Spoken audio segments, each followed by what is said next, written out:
Hello, my name is Amy Camie, and in December 2010, I was diagnosed with stage 2 breast cancer.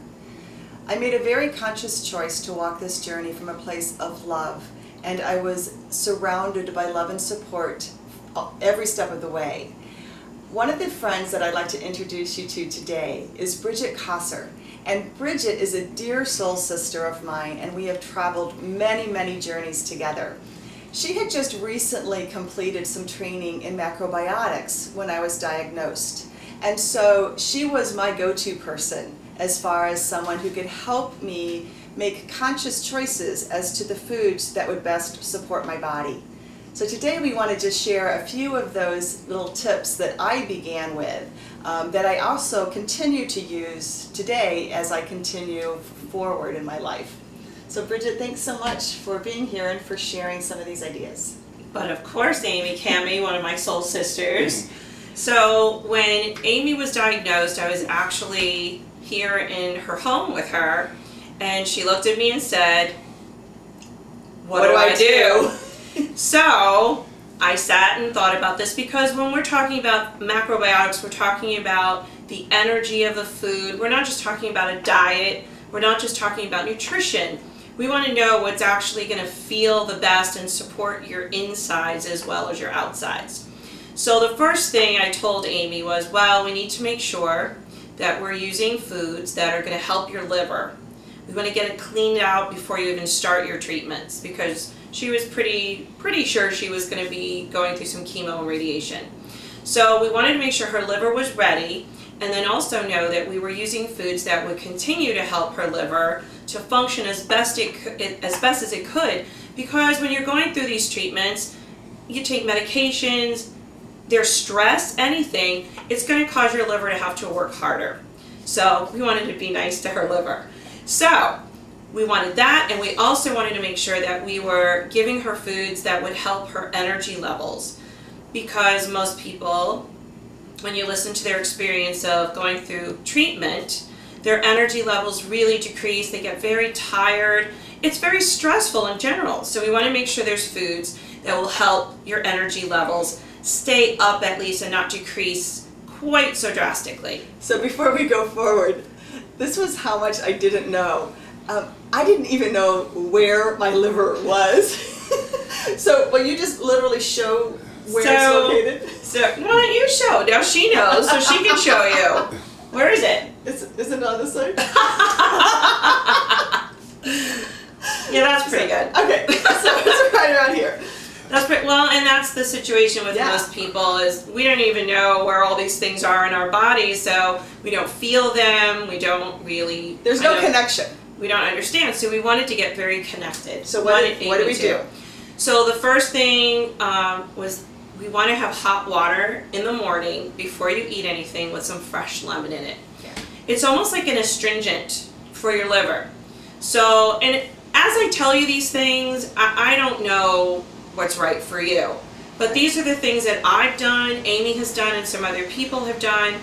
And it actually feels really good when you start to get in tune with your body. So hot water and fresh lemon every morning before you eat anything is really helpful to your liver. The other thing that I had Amy start right away was fresh miso soup, almost every day. Yes. And I want to really clarify what that means. Miso soup, first of all, miso, very quickly, is a fermented soybean paste, and sometimes there's other things mixed in. And there's usually like really good sea salt in there that helps it along the way. But fermented foods are really good for your digestion, which can also kind of take a little bit of a hit while you go through treatment. Plus you're under stress. And I was a little concerned because I heard that miso was soy-based, and my particular tumor was a very high estrogen progesterone tumor, and so I had to get clear that this was not something that was going to interfere with those estrogen levels. So you want to make sure that any soy product that you use is either fermented and a really good source of it, organic, better. You don't want to use processed soy products. So things like soy milk, soy like substitutes for meat and cheese, those are the things you don't really want to use.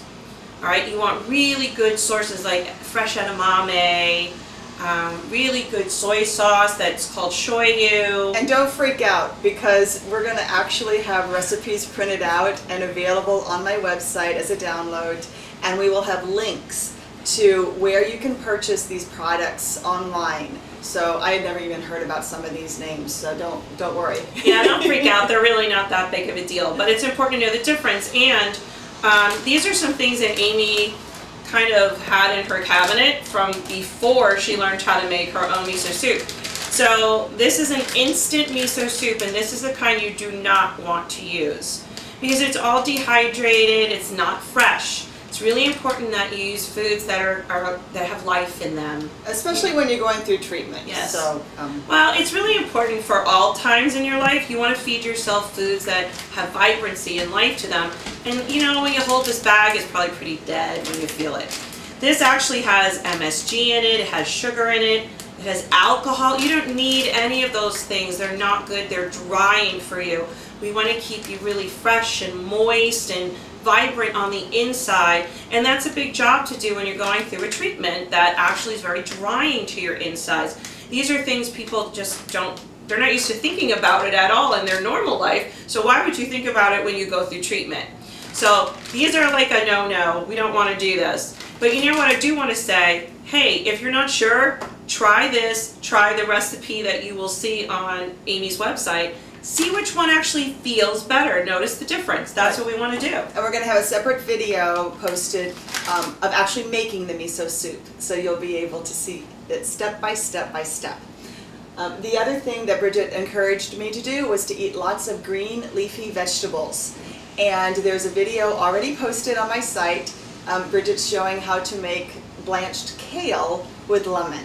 And it actually tastes good, doesn't it? It tastes very good. Most people think kale is pretty creepy. Yeah. But it actually, if it's done right and you know how to do it, it actually tastes really good and it feels good.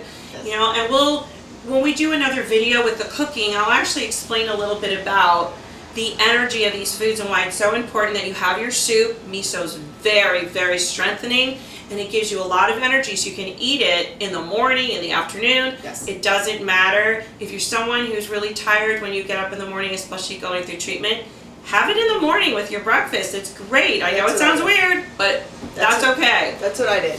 So those are just a few things: lemon water, miso soup, and lots of green leafy vegetables. We'll have a website posted at the end of this video, and we'll have links to downloads and recipes.